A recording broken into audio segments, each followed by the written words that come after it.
Alrighty. Hi everyone. My name is Aarathi. I am the founder. At Pause for Perspective, we have Raviraj and Aditya Raja here today with us, and we're going to talk about chosen families. The hope from this conversation, actually, the intention of this conversation, the idea for this conversation began as a conversation with folks at Pause. One of our therapists and queer persons, we were talking and reflecting on like just the idea of what it means to feel support and community as queer trans people, and I think it came from a place of like real anger, distress, and hope for wanting to be part of something that feels safe, that feels like allows for us to grow and thrive as queer people and people with different identity locations. So I thought I'd bring the both of you to a conversation too and see what different collectives and people are thinking about chosen families. Perhaps we start with a little bit of you introducing yourselves, and then we can. I'll launch a question. Should I go? Okay. Okay. My name is Aditya. I work as a programmer and I identify square.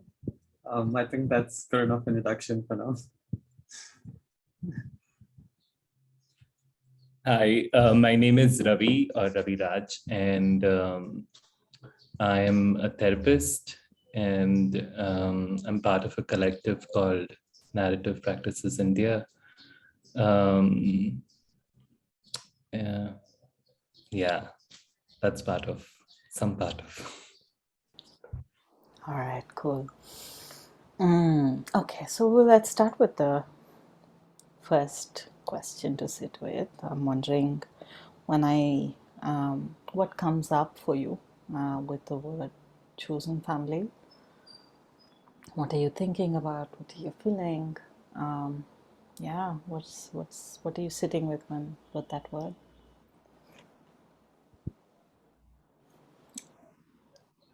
Should I tag someone to start? Okay. Since Aditya started introductions, maybe Ravi can go. um, I think when the word chosen family, I think of the word chosen a lot. No, it really is a word that invites agency of the person, because the person has a choice to choose who they want to be a part of their family. And that's such a beautiful thing because it subverts the dominant notion of a given family, a taken for granted idea of family. Um, just that word. And tells people that you have a choice, gives permission to have a choice, because families are, for many, many people, a site of uh, violence.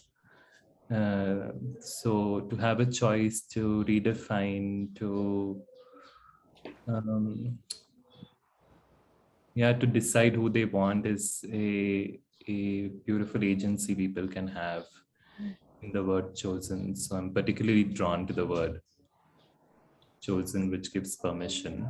Mm, Yeah. thank you, Ravi.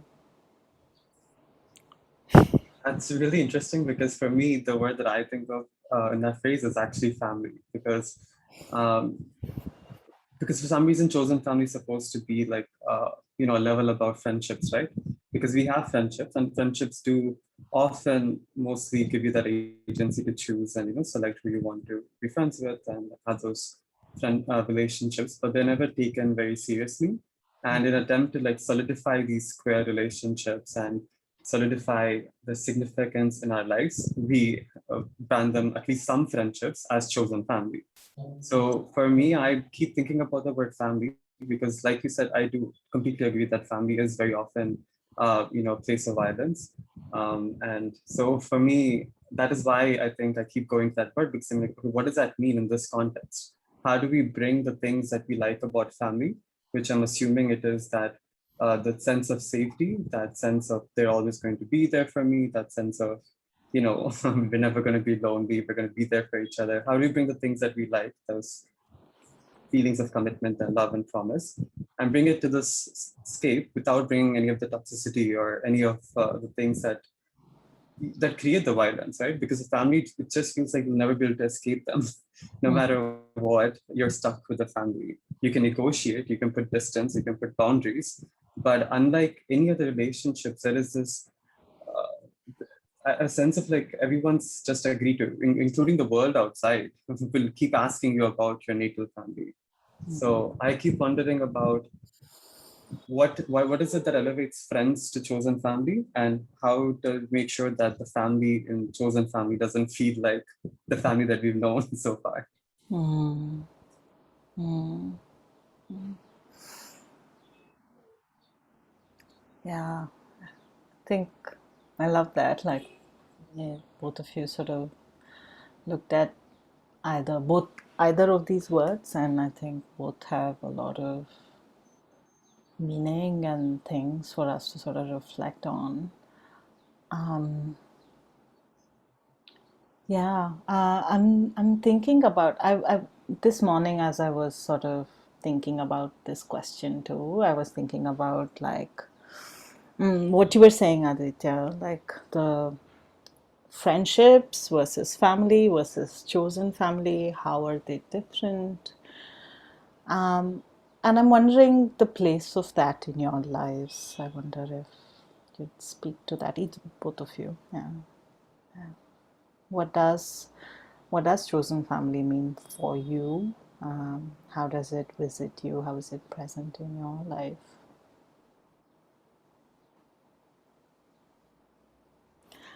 I think you're muted. We'll take turns going first. I think that's the best way. Yeah, if you had asked me like pre-pandemic, I feel like I would have had a clear answer. Because pre-pandemic, my notions of like chosen, so the first time I met queer people, like mutually acknowledged queer people in my life, was when I was 23, around that time. And since then, I've always had this like fantasy and very determined idea to like, I have to create a family for myself. So up till that time, I've had like this weird notion that I was comfortable with, and I was comfortable with trying to just achieve that. Most of which have been like different versions of WhatsApp groups and like chats and checking on each other and sending memes. And I was kind of okay with that, because considering all of my privileges, caste privilege and economically independent and mostly, gender conforming, that was kind of enough. And I think during the pandemic, everything kind of shook that up, because all of my friends, including me, for whichever reasons, either because our work became work from home, or we were laid off, or we just had to go and take care of people at home. But for some reason, all of us who on weekends were meeting up or daily meeting up, and we kept telling each other that no, we are each other's family. When the time of crisis came in, all of us immediately went off to our natal families. And whether it was like financial need or medical need, it kind of seemed like all of our roles were revolved, whether we were providing the care or receiving care, it seemed to be revolving around the natal family. And that's not to say that we weren't in touch and providing each other's emotional support, because of course it was tough being back with our families for most of us, and we kept checking in, kept trying to like provide each other that space, that comfort, knowing that we're not alone. But I was astounded, maybe not astounded, but just shaken up by how much, like I said before, because we were financially independent, we thought that were empowered and all of this, but all of that just like so quickly wiped out. And yeah, so now I'm not sure exactly what role it takes, because I think whatever roles it was before, I now see its limits, how severely limited it is. So I'm not sure exactly what kind of role it can take in my life now, where I can, I know that we're actually investing in it, where it is going to be a solid support system. Yeah. Thank you, Ravi. Yeah, I think that for me, a chosen family is about place of love. Like family, right? Is a place of love, and when I mean love, I mean where there is care, respect, where there is compassion, like where we are standing by each other in all times, where yeah, we're just there for each other, whatever may come. And I'm 35 now, older, but I live with my best friend in Kathmandu in Nepal. I moved out of Bombay, and just the idea that we can live together, you know, and we love, like we find each other's comfort, and there is care, and there is respect, and there is compassion.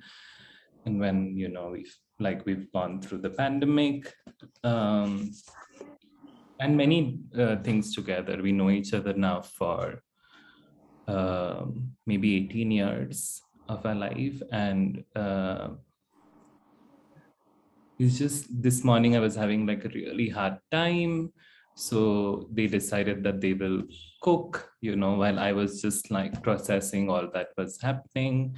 And so I went for a long bath. And when I came, we had lunch together and we watched, we said, let's watch something that's filled with love and fun.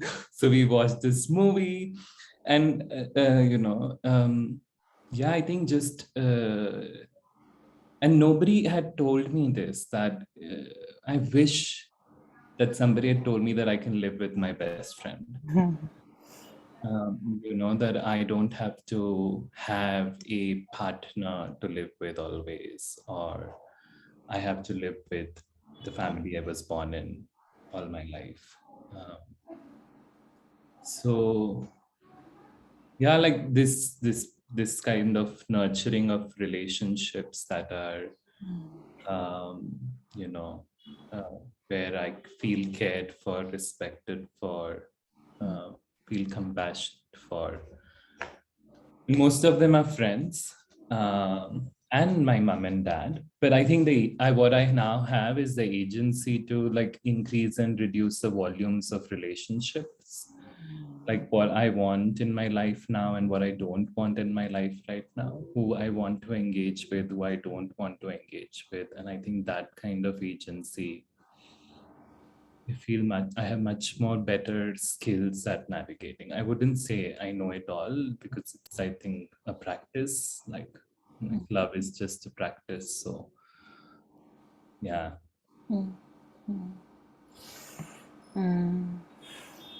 The cool thing about hosting this is I can decide if I want to answer or not.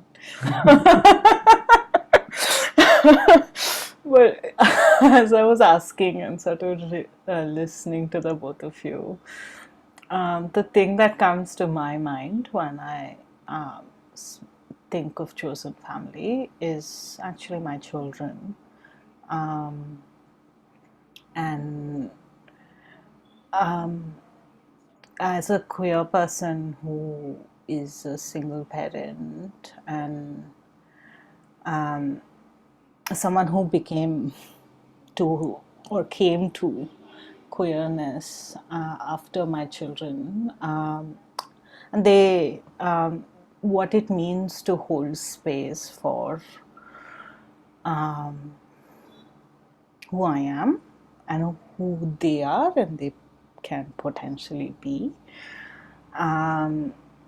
is a lot of choice making, right? Like, how do I want to have a conversation, right? Like, will mama date after separation? Will mama date a woman after separation? is this friend a date? You know, like, how do you, and will you marry? Will you, you know, like, are we supposed to call them mama too? And, um, you know, like, do we tell everybody? Do we not tell everybody? Like, who do we tell? Um, what should I, what safety do I have in like calling out a pronoun for myself? Like, where is this pronoun okay? Where is it not okay? Um, like, what is chosen family? Like, what about grandma and grandpa? Um, like, what about dad? You know? Um, and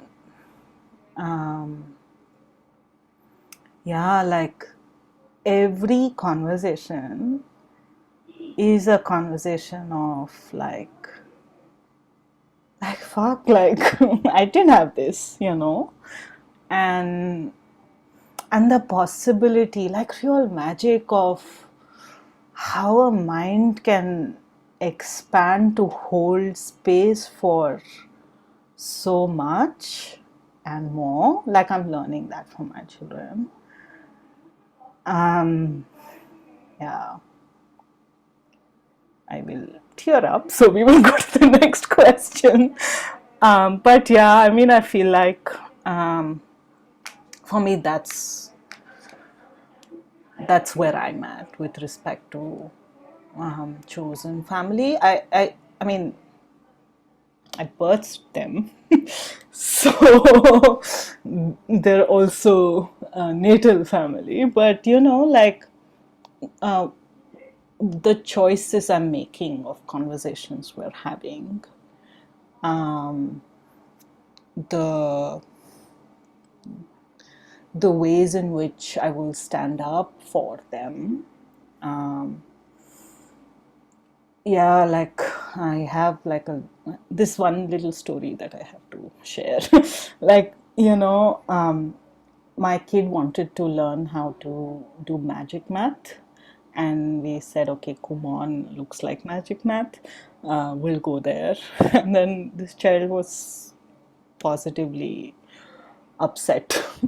You know, no, mama, they don't understand me. That person is getting confused. He, she, they keep saying he, she, and then this other kid is getting bullied over there by this other adult. I don't think this is for me. And I'm standing there thinking, this child wanted magic math, no? Like, so what should we do? And I asked them, would you be comfortable if I tell them that they need to honor your pronouns, and that they can't be like that person over there with you? And they watched me do it, right? Like, they said yes. And then I had to pull together I've never had that for myself, like, just go stand up and say, you can't talk to me like that. So I'm like standing up for a child and saying, you know, like, you're going to have to use they them pronouns. What is that? That's nothing, you just use they them pronouns. You know, and you have to be extremely gentle with my child. And then they became willing to go to this place, you know. And so this sort of, for me, it's about like, what conversation I'm choosing to have, with who am I having this conversation, and why. Yeah, the more I can deepen with a certain conversation, I'm willing to sort of have people enter into the periphery of, okay, a little bit more than a nobody, I suppose. Yeah, yeah, that's where I'm at.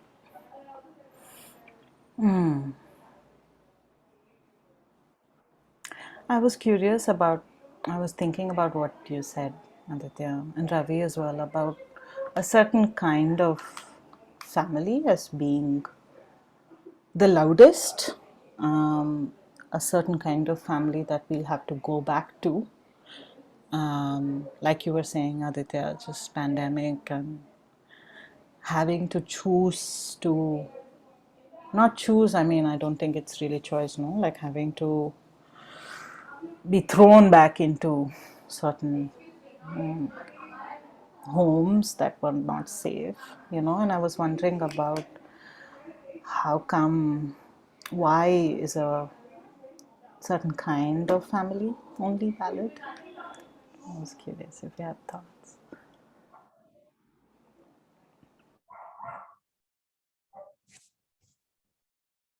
I think I'm supposed to go. a mm, I think about the origin of family as a idea was very rooted in patriarchy. That it was rooted also in ideas of patriarchy, of maintaining systems of power, of gender binary systems, of heteronormativity, because they really have become a site to perpetuate and control bodies. And so that's why all kinds of practices legitimizes then that one idea of family that you're born into. And so, yeah, it gets more power just because it also works hand in hand with everything else around.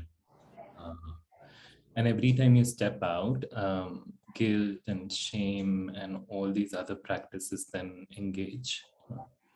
Like if your friend is sick and one of your parent is sick and a friend who you live with, to make choices, and how will you make that choice? And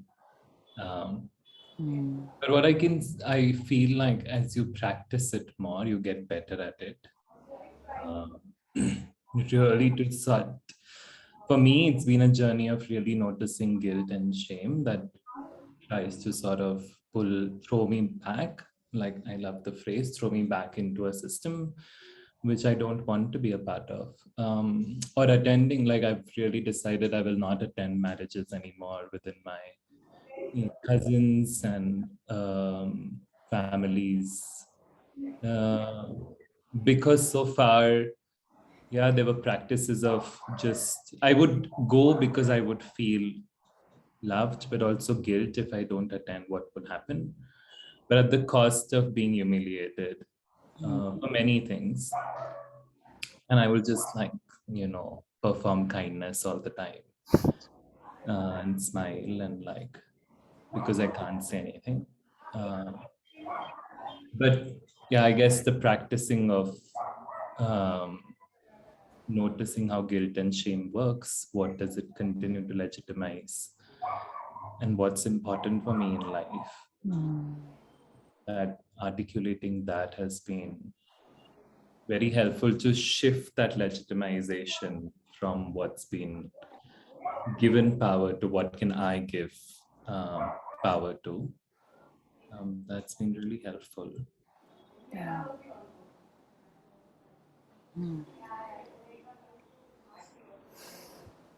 Yeah, no, I completely agree. I do think that families, even the cishet ideal families, first of all, there's no such thing as an ideal family, in the sense that it's kind of like this carrot that's, dangling in front of us, and all of us are supposed to like constantly be striving towards it. So even the cishet families that are conventional or trying their best to be as conventional as possible are always failing at something. So because of that, I feel like no individual in the family is being served. It is only like everyone trying their best to keep the act together so that they can be awarded this, this title of being good family. And I say this with sympathy also because I feel like I see my parents too, and like they aren't being served by their family. And I wish that they would queerify themselves and have their own chosen families.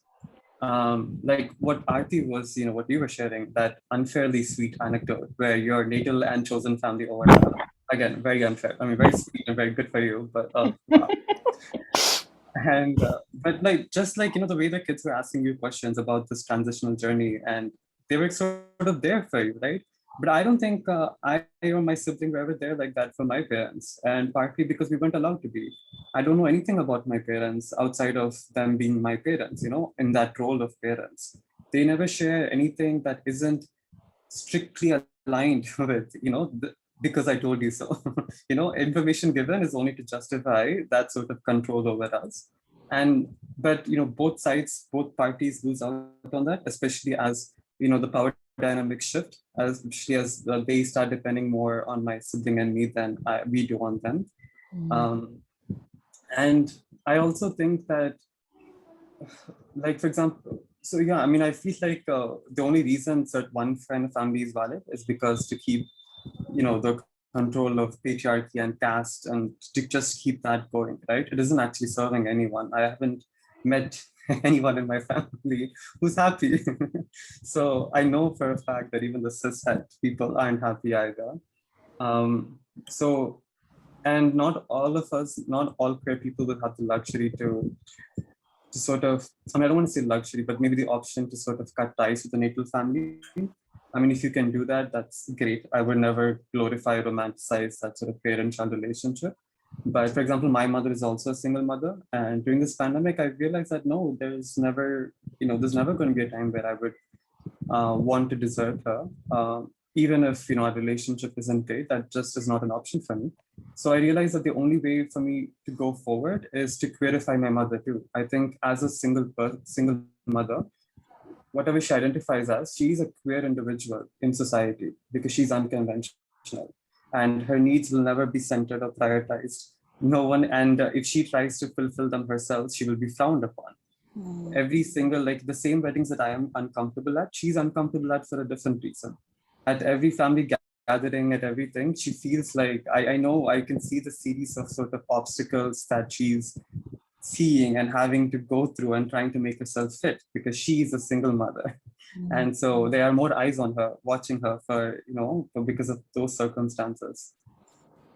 So because of that, I think for me, what has helped is realizing that one, there is the family notions of every single family tradition and notion that has been created was never for, let alone my happiness, but not even for the cishet Brahmin people happiness.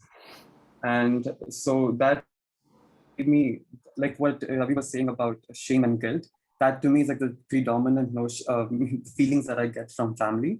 And I think that is largely true for most people. Because I see that for my father too. I think if he didn't have to struggle with those guilt and shame, he would have made a completely different choices in his life. And but yeah, so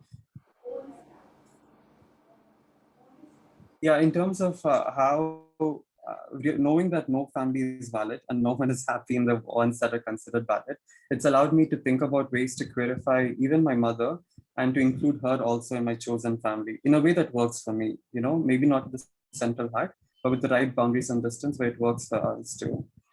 And knowing that, and I think as we kind of as queer people also, because when I was younger, then I'm sorry, this is so long, but when I was younger, my naive idea of a chosen family used to be like 5, 6 friends, we'll go get a house somewhere and we live in that house, and that is our chosen family. And it's such an idyllic, beautiful vision, but so fucking naive because now that for those of us who still have to sort of take care of our natal families, that also needs to be included in the picture. We'll have to find a way where our support system extends not just to ourselves, but perhaps to the people that we don't have great relationships, but we still feel like we want to be there for them. Yeah, I don't think it's a naive idea at all. I I, know so uh, many queer people I'm, who have this. Like, get them all together in one house, okay? Like, as your parents, I feel like that, yeah, like, the idea that we're deserting them is such a powerful mechanism of practice of power that because I'm a therapist, I also hear it so much in therapy work, this same idea. Mm. And for us to, how do we navigate that where we are responsible and we love and we care, but at the same time, I want to love and care for who I am and what I'm becoming and what can become possible of my life. Um, I think that question, no, what can become possible of my life? If you are from marginalized identities, what allows you? of what becomes of you when you step out of the idea of a family. Um, yeah, like just leaving Bombay was just such a massive thing for me, like what it made possible, living on my own, things I wouldn't have ever imagined. And I wish this would have happened to me earlier. No? But I don't regret now. I'm really excited. Um, does the feeling of deserting my family come? Yes, totally. It comes, but I'm better able to navigate. But at some point, I also imagine that it will become like all of us living together. No, we'll figure out a way to do that when it has to. And I've known people, I have met people who are in their 60s and are friends, like these people I know who are 6 friends who live together. And now some of their parents also live with them, and they have like these little cute houses in which everybody lives, and they have a common kitchen. And when I saw that, I was like, yeah, none of it is naive. This is possible. Like, it's happening very much in front of me. And queer people do it all the time now. Yeah. And Yeah. Mm. yeah, Yeah. it's very much possible. No, I'm very optimistic about this. It's not like I don't think that, I guess the idea itself wasn't naive, but I think I was very naive about how it would be achievable. I had just in my idyllic dream forgotten about or have family that will exist. They will get old and sick at some point. And and again, you're right. I don't think that the force should not be this guilt of deserting, which I don't think I'm acting from that place, but of course we can never limit the possibility that you might be. And until we have structures in place where that can take care of the aging populations and healthcare, that will always be a burden on us that we will have to come to terms with. So no, I think I was just being naive at how I would execute this. Mm. Mm. But no, it is definitely something. That's definitely something that everything the reason I'm so excited about this conversation is because this is something that I can't stop thinking about, and it's never going to be something that I'll stop thinking about or working towards, because I need it for my safety. Like, it's not just a dream. Like, I feel safe genuinely only when I am, in a mutually acknowledged queer space. It's not just like someone who's an ally, because I mean, if you're going to be an ally, just take one more step ahead and say you're queer too. Like, no one's straight. Like, it's impossible to be straight, Like, what does it mean to be a cishet person? That's like this lottery ticket or something. So just queerify yourself. And it could be as simple as, sort of not fitting all your relationships into this pecking order. Like, first it comes the spouse, and then parents, and then, or like first children, I suppose. Whatever it keeps. I don't know what the order is, but I feel like that's a very predominantly cis thing, which often rubs off on queer populations. And I think it's one of the easiest ways to queerify yourself. To sort of start viewing relationships as something that are not inherently hierarchical or can be ranked.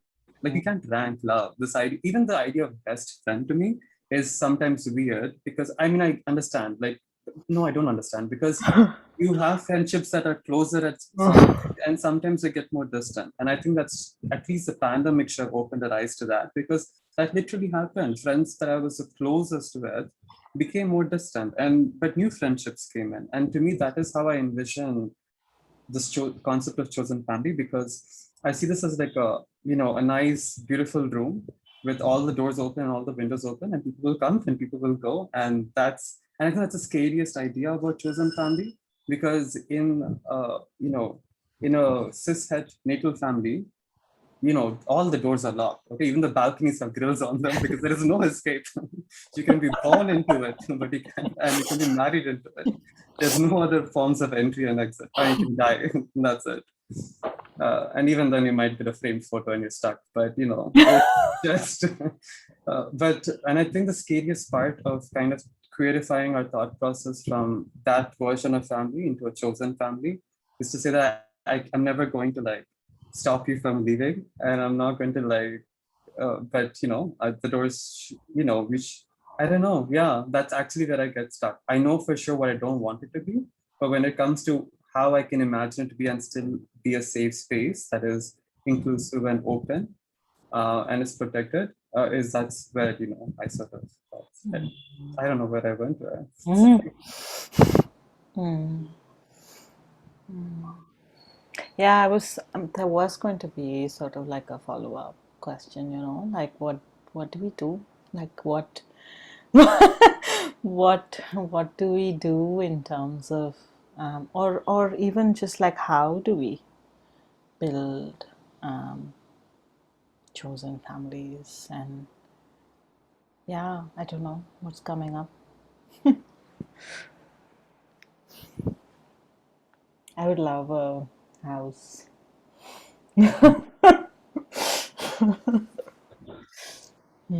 Without the grills. And yeah. What is your sense of what is needed, or what, I don't know, how must one's heart be for this?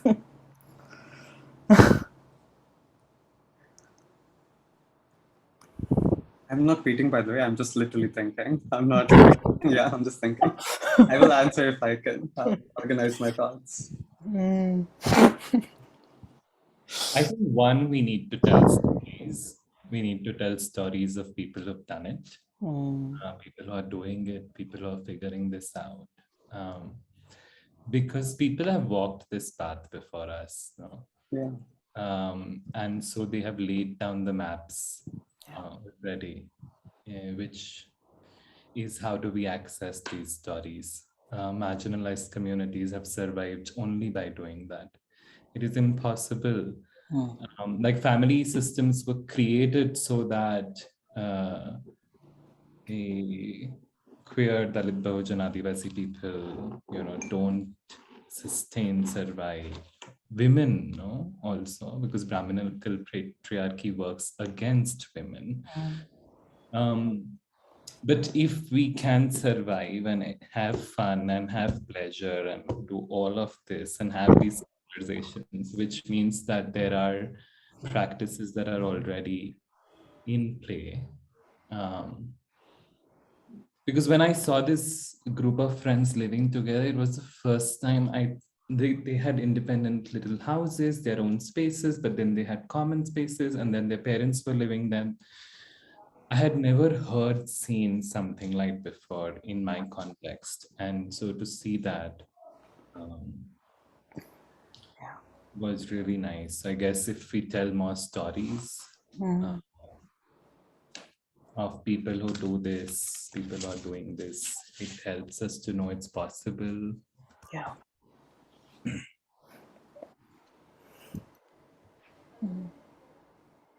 Yeah, I completely agree. Like, even though I know it is still a difficult question to answer, but it's not because there's no answer or there haven't been answers historically for centuries. It's just that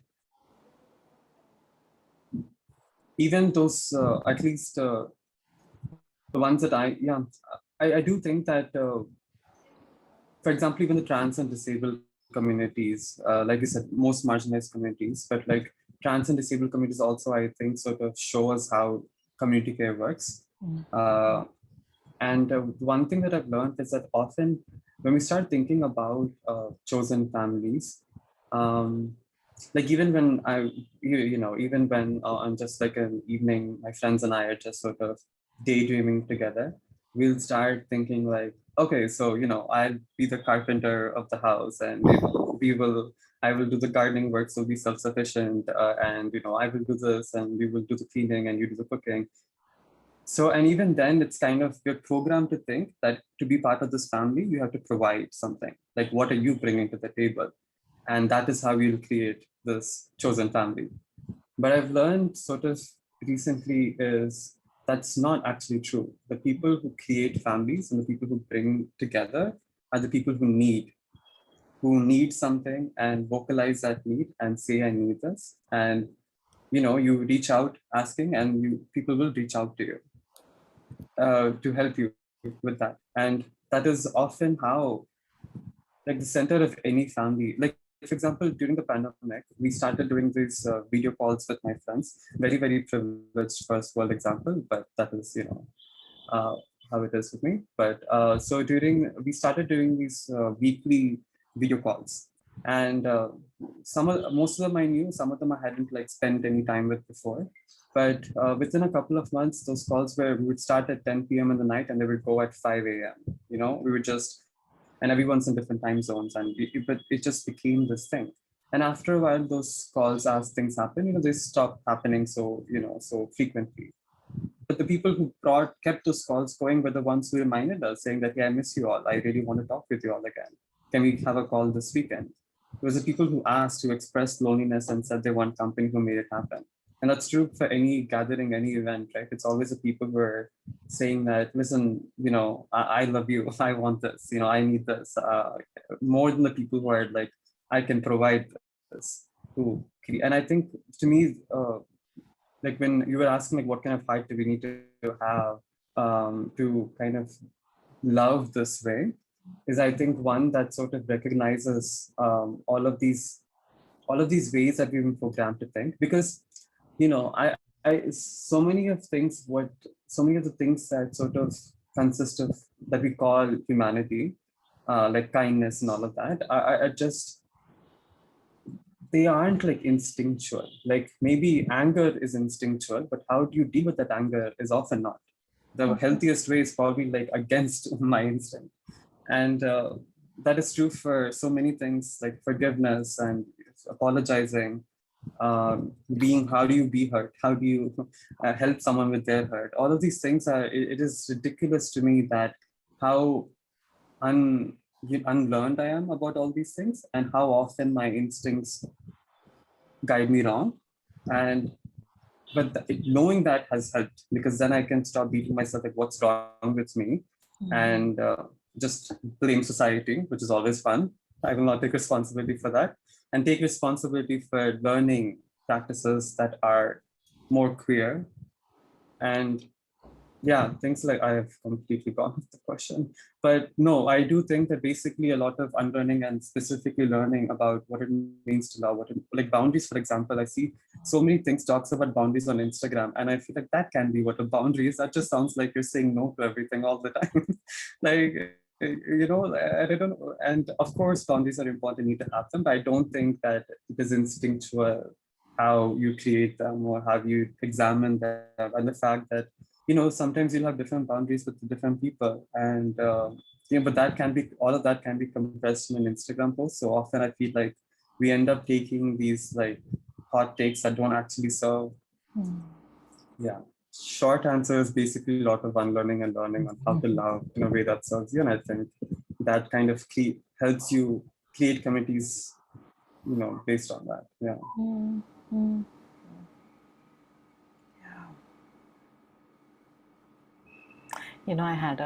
I have a queer friend who asked me. For the first time, we were sort of sitting across a table, and they were asking me, what was your,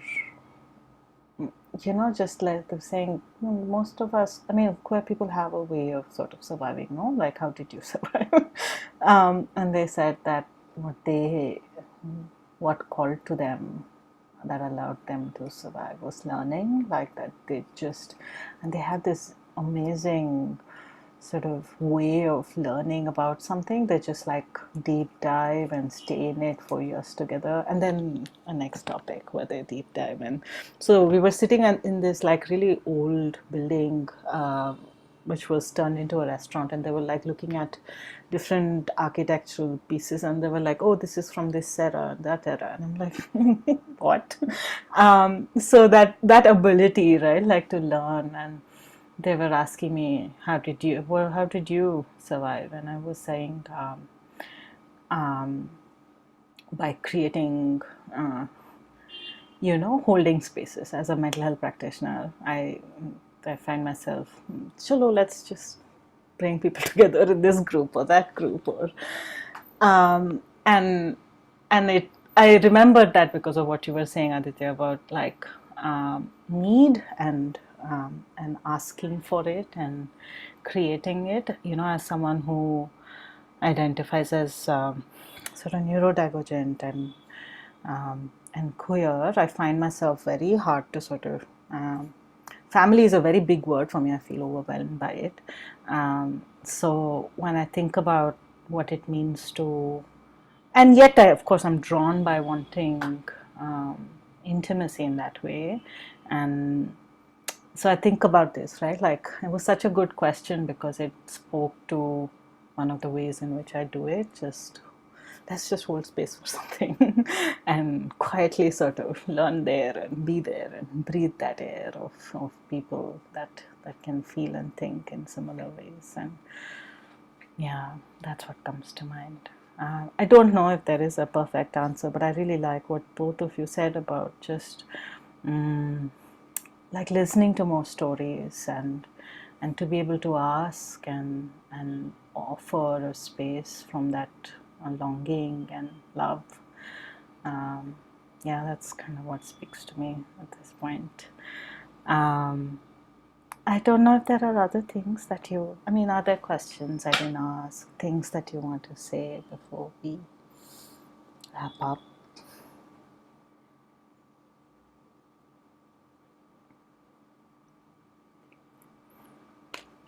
I think the only thing that comes to my mind is that there is this sort of feeling that, like, even in a lot of my queer friends, I feel like the instinct is that, oh, I have to find, even when we're talking about chosen family, they'll still be like, oh, I have to find that one partner who, this monogamous, romantic, sexual partner.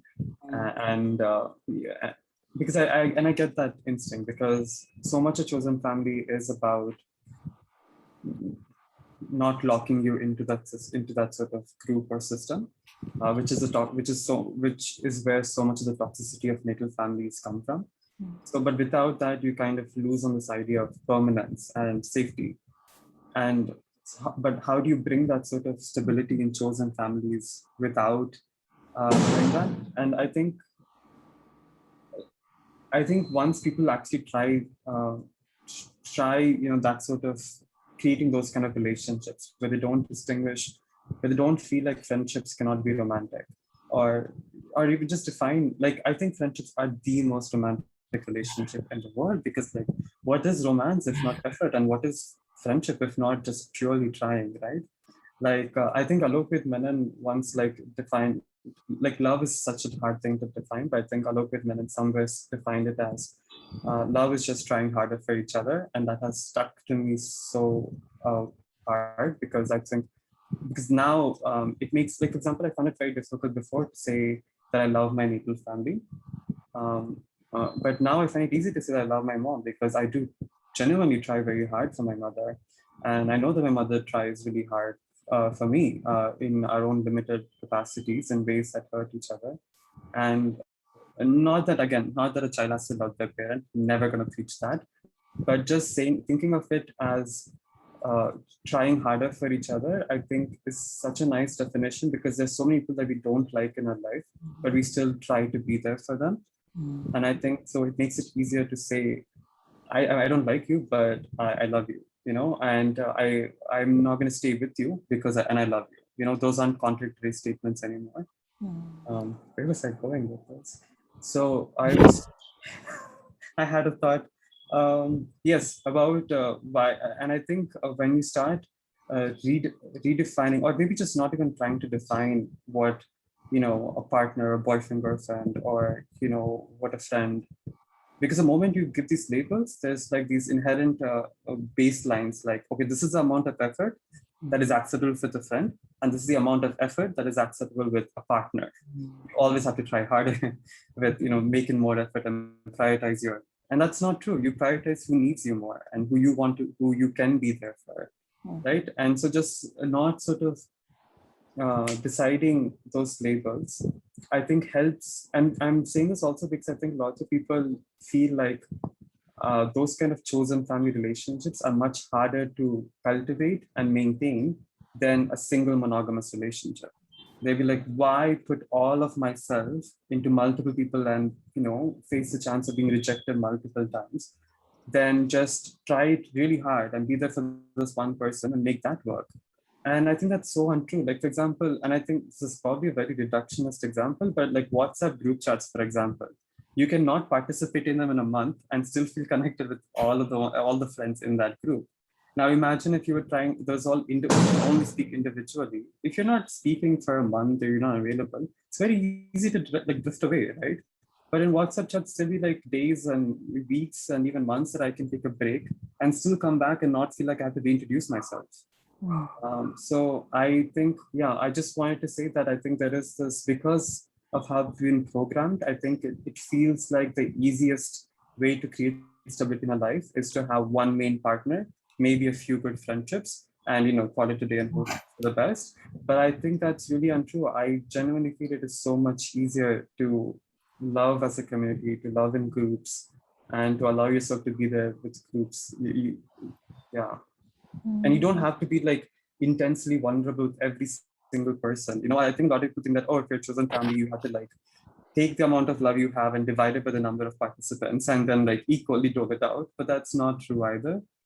So I think there's so many misconceptions that we automatically bring in to chosen family without realizing it, which makes it feel like it's so much more difficult, and it's really not. It feels like the most natural way to love and to be loved.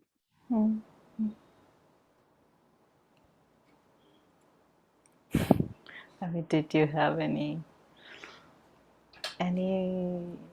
last things that I may not have asked questions of? I think one